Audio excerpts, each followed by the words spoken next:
Rusia lanjutkan serangan di Ukraina. NATO sepakat tambah bantuan militer dan kemanusiaan.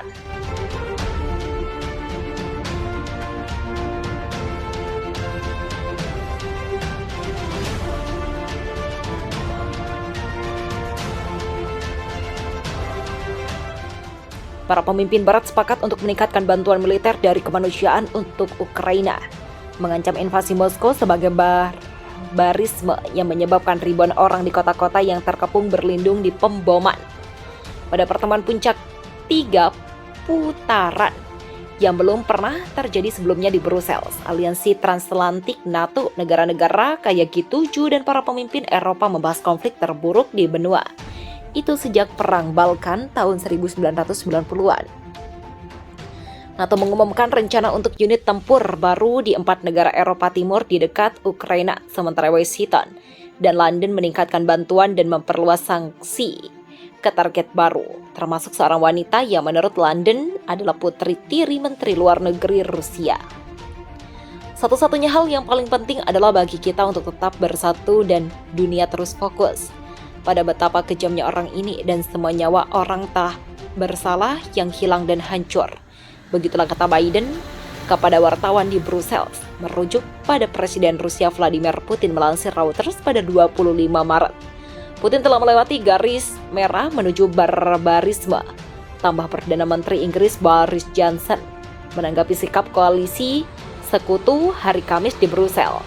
Moskow mengatakan Barat sendiri yang harus disalahkan atas perang tersebut dengan mempersenjatai rezim Kiev. Invasi Rusia yang dilancarkan pada 24 Februari telah menewaskan ribuan orang, mengirim 3,6 juta orang ke luar negeri, menghancurkan kota-kota dan mengusir lebih dari setengah anak-anak Ukraina dari rumah mereka menurut PBB. Terpisah di Mariupol, yang terletak di antara Crimea yang dicaplok Rusia dan wilayah timur yang dikuasai oleh separatis yang didukung Rusia, ribuan orang berada di ruang bawah tanah, sedikit air, makanan, obat-obatan atau listrik, mencari perlindungan dari pemboman berat Rusia. Dari Mariupol yang indah dan tiba-tiba berubah menjadi debu, keluh Raisah Khairat, 83 tahun, di pelabuhan selatan yang terkepung yang telah menjadi gurun.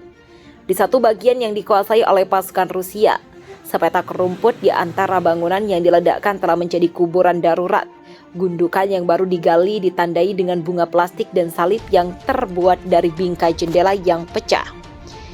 Itu bukan saya saja, Isak Victoria, saat dia menguburkan ayah tirinya yang berusia 73 tahun, Leonid, yang tewas ketika mobil yang membawanya ke rumah sakit diledakkan.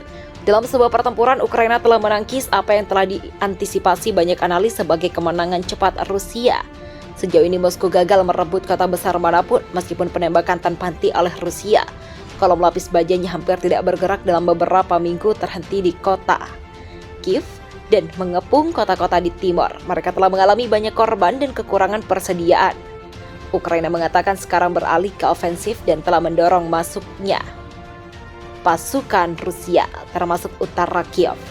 Angkatan bersenjata Ukraina mengatakan mereka memukul mundur 5 serangan Rusia di timur negara itu pada Kamis, menghancurkan kendaraan termasuk tank dan menewaskan hingga 130 tentara. Reuters tidak dapat menguatkan klaim tersebut. Ukraina juga mengatakan pasukan telah menghancurkan kapal pendarat Rusia Orsk di pelabuhan Berdyansk yang diduduki Rusia. Rekaman video yang dikonfirmasi Reuters berasal dari Berdyansk menunjukkan asap mengepul dari kobaran api di dermaga dan kilatan ledakan. Pejabat Rusia segera menanggapi permintaan komentar. Ketika Presiden Biden mengumpulkan sekutu dalam perjalanan pertamanya ke luar negeri sejak perang dimulai, Washington mengumumkan bantuan kemanusiaan senilai $1 miliar AS lebih untuk Ukraina dan tawaran untuk menerima 100.000 pengungsi. Begitulah pungkasnya.